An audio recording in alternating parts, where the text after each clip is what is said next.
Hello everyone, this is doctor Jeevesh Yadav. तो कुमारी वृत्ति के लिए हम लोग according to NCSM syllabus for university exam most important 27 topic यहाँ पे देख रहे हैं। सीरीज को कंटिन्यू करते हुए आज की क्लास में हम लोग टॉपिक नंबर 13 के विषय में बात करेंगे। स्टार्ट करते हैं। तो आज का टॉपिक तो ये है आपका पंचकर्म प्रोसीजर बच्चों में। ठीक है, तो आयुर्वेदिक चिकित्सा पंचकर्म विज्ञान के बिना अपूर्ण है। ठीक है, तो आयुर्वेदिक चिकित्सा जो है पंचकर्मों के बिना अपूर्ण है। सामान्य पंचकर्म का जो क्रम होता है उसके अंतर्गत सबसे पहले होता है पूर्व क्रम, जिसके अंतर्गत दीपन, पाचन, स्नेहन और स्वेदन करते हैं। तो पूर्व कर्म में दीपन, पाचन, स्नेहन, स्वेदन आते हैं। प्रधान कर्म में वमन, विरेचन, वस्ती, नस्य तथा रक्त मोक्षण आते हैं। और आपका पश्चात कर्म के अंतर्गत संसर्गज क्रम, धूमपान, गंडूस तथा कवल आते हैं। तो पश्चात कर्म में संसर्गज क्रम, धूमपान, गंडूस तथा कवल आते हैं। ये आपको ध्यान में रखना है। स्नेहन के विषय में बताया गया है। क्या होता है स्नेहन? उपयुक्त मात्रा में विविध प्रकार के प्रयुक्त स्नेह द्रव्य द्वारा मृदुता एवं स्निग्धता लाना ही स्नेहन कर्म कहलाता है। तो उपयुक्त जो द्रव्य हैं उसमें विविध प्रकार से प्रयुक्त स्नेह द्रव्य द्वारा मृदुता एवं स्निग्धता लाना ही स्नेहन कर्म कहलाता है। बालकों में सम्यक धातु वर्धन के लिए स्नेह अत्यंत आवश्यक है। तो बालकों में सम्यक धातु वर्धन के लिए स्नेह जो है वो अत्यंत आवश्यक है। इसके अलावा घृत, तेल, वसा, मज्जा ये स्नेह द्रव्य माने गए हैं। तो घृत, तेल, वसा, मज्जा ये स्नेह द्रव्य माने गए हैं। आचार्य कश्यप ने स्नेह हेतु गोघृत को सर्वश्रेष्ठ माना है। तो आचार्य कश्यप ने स्नेहन हेतु गोघृत को सर्वश्रेष्ठ माना है। प्रयोग भेद से जो स्नेह होते हैं वो दो प्रकार के होते हैं, अभ्यंतर स्नेह और बाह्य स्नेह। तो प्रयोग भेद से स्नेह दो प्रकार के होते हैं, अभ्यंतर स्नेह और बाह्य स्नेह। अभ्यंतर स्नेह किसको बोलते हैं? तो अच्छा स्नेहपान श्रेष्ठ माना गया है। तो अच्छे स्नेहपान श्रेष्ठ माना गया है, परंतु कई बार छोटे बालकों में प्रयोग संभव नहीं होने के कारण स्नेह प्रविचारणा के रूप में दिया जाता है। सद्य स्नेह कारण योग क्या है? तो सद्य स्नेह कारण योग बताया गया है कि घृत से बना मांस रस, इसके अलावा स्नेह भर्जित तथा घृत आदि स्नेहों से निर्मित तिल चूर्ण। ठीक है, तो सद्य स्नेह का कारण योग कौन से हैं? तो घृत से बना मांस रस, स्नेह भर्जित, घृत आदि स्नेह से निर्मित तिल चूर्ण। फिर नेक्स्ट है आपका बाह्य स्नेहन। तो बाह्य स्नेहन के अंतर्गत आपका आता है अभ्यंग, पादभ्यंग, शेक, संवहन, मधु, तैल, शिरोभ्यंग, पिच्चू, कर्णपूरण, अक्षितर्पण, शिरोबस्ती, शिरोधारा आदि बाह्य स्नेह की ही विधाएं हैं। तो अभ्यंग हो गया, पादभ्यंग हो गया, सेक हो गया, संवहन हो गया, मधुर, तैल, शिरोभ्यंग, पिच्चू, कर्णपूरण, अक्षितर्पण, शिरोबस्ती, शिरोधारा आदि बाह्य स्नेह की ही विधाएं हैं। प्राण प्रत्यागमन रिसक्सिटेशन प्रक्रिया में आचार्य वांगभट ने बला तैल से अभ्यंग का विधान करके अभ्यंग का नवजात शिशु में महत्व प्रतिपादित किया है। फिर नेक्स्ट है स्वेदन। तो स्वेदन में बताया गया है कि कृश व मध्यम बल वाले बालकों को अवस्थिक यानी कि रोग एवं बल की अवस्था के अनुसार स्वेदन करें। तो कृश एवं मध्यम बल वाले बालकों को अवस्थिक यानी कि रोग एवं बल की अवस्था के आधार पर स्वेदन करना है। स्वेदन के समय शीत, व्याधि एवं शरीर का ध्यान रखना है। तो स्वेदन के समय शीत, व्याधि एवं शरीर का ध्यान रखना है। फिर स्वेदन विधान बताया गया है। तो कुमुद उत्पल पल, ठीक है, तो कुमुद उत्पल कमल के पत्रों या नरम कपड़े से बालकों के नेत्र को अच्छी प्रकार से ढक करके स्वेदन करना चाहिए। तो कमल, उत्पल व कमल के पत्रों या नरम कपड़े से बालकों के नेत्र को अच्छी प्रकार से ढक करके स्वेदन देना चाहिए। तथा स्वेदन करते समय मोतियों की मालाओं, चंद्रकांत मणि तथा शीतल जल से भरे हुए पात्रों से बालकों के हृदय को निरंतर स्पर्श कराएं। 8 प्रकार के स्वेदन हैं। कौन से 8 प्रकार के? तो हस्त स्वेदन, प्रदेह स्वेदन, नाड़ी स्वेद, प्रस्तर स्वेद, संकर स्वेद, उपनह स्वेद, अवगह स्वेद, परिषेक स्वेद। तो 8 प्रकार के स्वेदन बताए गए हैं। हस्त स्वेद, प्रदेह स्वेद, नाड़ी स्वेद, प्रस्तर स्वेद, संकर स्वेद, उपनह स्वेद, अवगह स्वेद और परिषेक स्वेद। फिर नेक्स्ट है स्वेदन मुख्य रूप से कफज वातज विकारों में किया जाता है। तो स्वेदन मुख्य रूप से क्या है? कफज वातज विकारों में किया जाता है। बालकों में निराग्नि स्वेद के रूप में कंबल से ढककर उष्ण कक्ष में रख करके अथवा सूर्य स्नान के रूप में भी स्वेदन किया जा सकता है। वांगभट ने 10 वर्ष से कम या 60 वर्ष से अधिक आयु में वमन विरेचन निषेध बताए गए। फिर है प्रधान कर्म। तो प्रधान कर्म में वमन कर्म के विषय में बताए गए हैं कि अपक्व कफ पित्त दोष को ऊर्ध्व भाग से बाहर निकालना ही वमन कहलाता है। तो अपक्व कफ पित्त दोष को ऊर्ध्व भाग से बाहर निकालना ही वमन कहलाता है। बालकों में वमन 6 वर्ष की अवस्था के बाद ही किया करें। ठीक है, तो बालकों में वमन 6 वर्ष की अवस्था के बाद ही कराए हैं। अति छोटे बालक अशक्त होने के कारण वमन के प्रयोग से चक्षु रोग से पीड़ित हो जाते हैं। तो अशक्त होने के कारण वमन के प्रयोग से चक्षु रोग से पीड़ित हो जाते हैं जो अति छोटे बालक है वो। वमन कर्म प्रतिमर्श कर्म आदि कर्म बालकों के लिए जन्म से ही प्रशस्त है। ठीक है, तो वमन कर्म प्रतिमर्श कर्म बालकों के लिए जन्म से ही प्रशस्त है। इसके अलावा सुकुमार, कृष बालक, वृद्ध, भीरू बालक को यवागु या दूध मट्ठा या दही यथा दोष कंठ तक पिला करके वमन कराना है, ये यहाँ पे बताया गया है। फिर विधि के विषय में बात करते हैं, वमन की विधि। तो क्षीरन्नाद अवस्था में या क्षीराद अवस्था में बताया गया है कि वामक द्रव्य जैसे कि मदन फल, पिपली, सैंधव, मधुक का स्तन पर लेप करके सूखने पर स्तन का प्रक्षालन करा करके बालक को स्तनपान करें। तो क्षीराद अवस्था में वामक द्रव्य जैसे मदन फल, पिपली, सैंधव, मधुक का स्तन पर लेप करके सूखने पर स्तन का प्रक्षालन करा करके बालक को स्तनपान करें।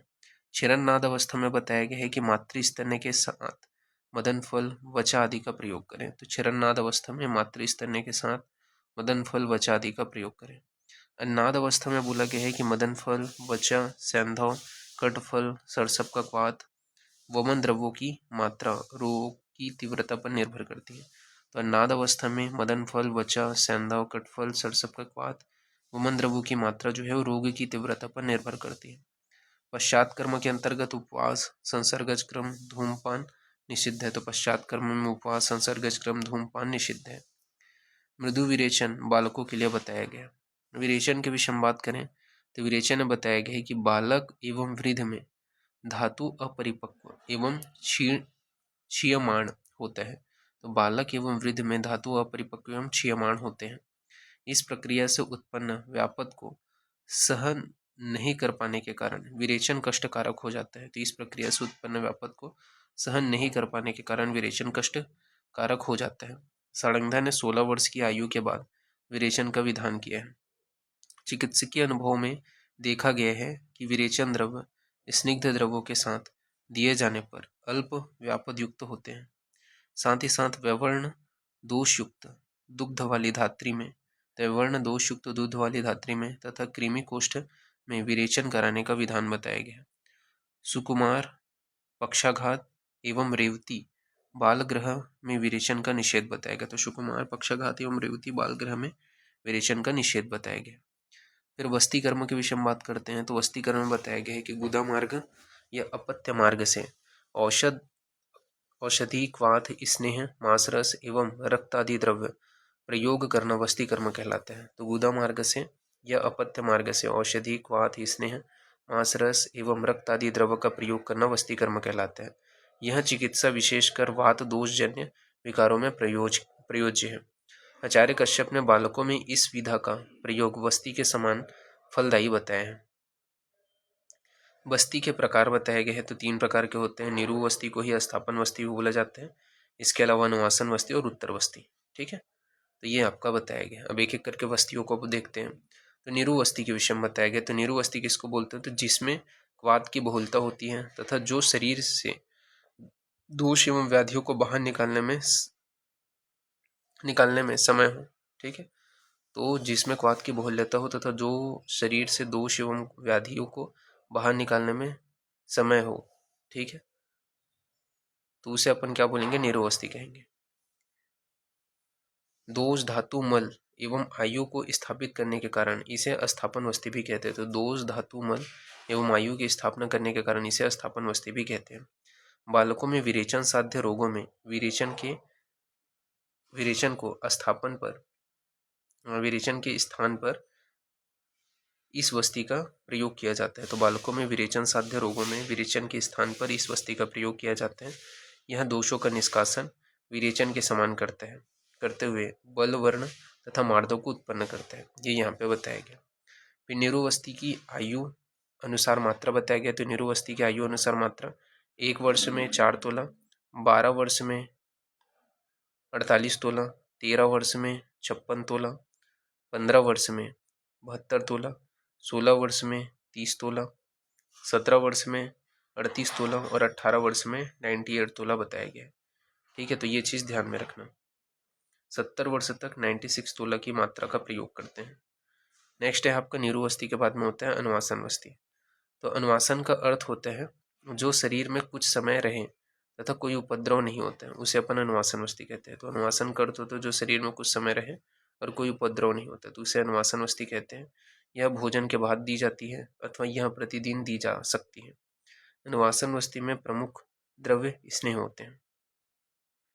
आयु के अनुसार स्नेह वस्ती की मात्रा बताया गया है। तो आयु के अनुसार स्नेह वस्ती 3 वर्ष तक 3 कर्ष यानी कि 30 ग्राम देंगे, 4 वर्ष तक 1 पल यानी कि 40 ग्राम, 6 वर्ष तक 1 प्रशिति यानी कि 80 ग्राम, 12 वर्ष तक 2 प्रशिति मतलब 160 ग्राम और 16 वर्ष तक 4 प्रशिति यानी कि 320 ग्राम बताया गया है। निरुवस्ती में यह मात्रा 3 गुना होता है, ये चीज़ ध्यान में रखना।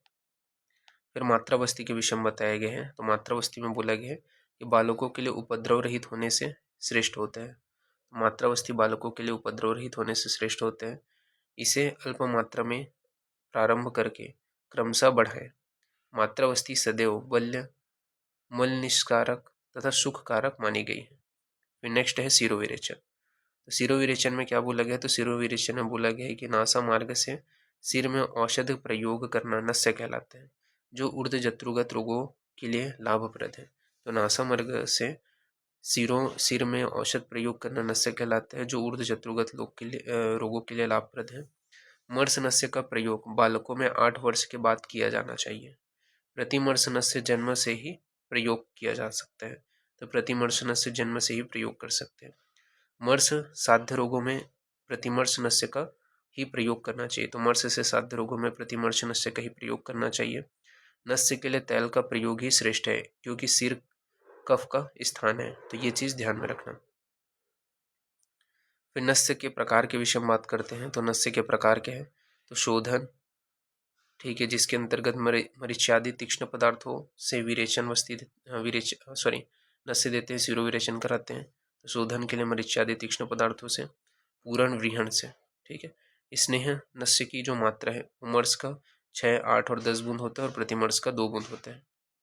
फिर नस्य के योग्य के विषय में बात करते हैं। तो नस्य का योग है दंत चालन में, हनु स्तंभ में, मन्ना स्तंभ में, शिरोग्रह में, बाधेर्य में, कर्णशूल में, अर्धावभेदक में, सूर्यावर्त में, अपतानक, स्वर भेद, वाकग्रह, मुख से दुर्गंधता, पालित्य, वात रोगों में स्नेह नस्य का प्रयोग करते हैं। तो दंत चाल, हनुस्तंभ, मन्ना स्तंभ, शिरोग्रह, बाधेर्य, कर्णशूल, अर्धावभेदक, सूर्यावर्त, अपतानक, स्वर भेद, वाकग्रह, मुख से दुर्गंधता, पालित्य, वात रोगों में स्नेह नस्य का प्रयोग करते हैं। ऊर्ध्व जत्रुगत रोग यदि वातिक हो तो स्नेह नस्य का प्रयोग करेंगे और कफज हो तो विरेचन नस्य का प्रयोग करना चाहिए, ये यहाँ पे बताया गया है। फिर रक्त मोक्षण के विषय में बात करते हैं। तो रक्त मोक्षण में बताया गया है कि उपद्रव एवं व्यवहारिक रूप से प्रयोग में कठिनाई होने के कारण बालकों में इस कर्म का चिकित्सकीय प्रयोग अल्प किया जाता है। तो उपद्रव एवं व्यवहारिक रूप से प्रयोग में कठिनाई होने के कारण बालकों में इस कर्म का बहुत कम प्रयोग करते हैं। आचार्यों ने 16 वर्ष की आयु तक शिरावेदन का प्रयोग वर्जित बताया है। कुछ रोग जैसे कि अहिपूतना, कुकुड़क आदि व्याधियों में जलौका आचरण का उल्लेख है।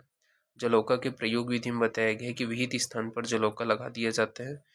उस स्थान पर आतुर को वेदना प्रतीत होने लगे तो जलौका को हटा लिया जाना चाहिए तथा वेदना एवं कंडु शमन के लिए उस स्थान पर सदवघृत, मधुयष्टि, चंदन, उशिर आदि का प्रयोग किया जाना चाहिए, ये यहाँ पे बताया गया है। ठीक है, तो इस प्रकार से ये जो टॉपिक है वो यहाँ पे फिनिश होता है। नेक्स्ट जो क्लास होगा उसमें अपन आगे का कंटिन्यूशन करेंगे। तो अभी के लिए इतना ही। Thank you.